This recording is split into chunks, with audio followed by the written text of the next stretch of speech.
ఇరవై తారీఖు వడ్లు తెచ్చామండి ఐకేపీకి.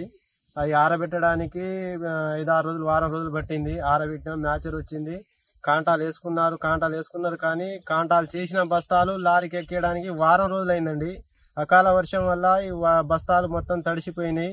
సగం కింది వరకు సగం తడిసినాయి. గిత్త తడిసిన గిన వేసుకోకుండా సగం ఇక్కడ పారదెంగిపోయారు.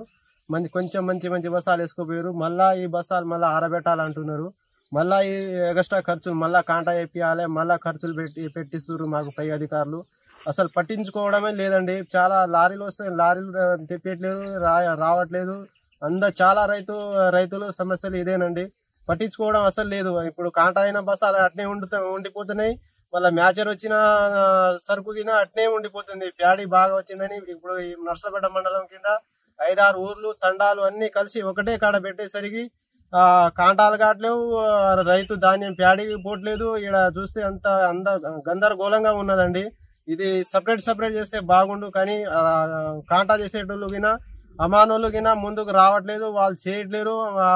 వేరే వాళ్ళను పిలిపించుకుందామన్నా గినా పై అధికారులు అంటారు కదా, తెప్పించుకోరంటారు. ఈడికి రాగానే వేరే వాళ్ళు కాంటా చేద్దానికి వస్తే మాత్రం మేము పెట్టుకుంటాం, మేము చేస్తాం, మా మండలం మేము చేస్తామని వాళ్ళ అదరదీం కూడా అండి.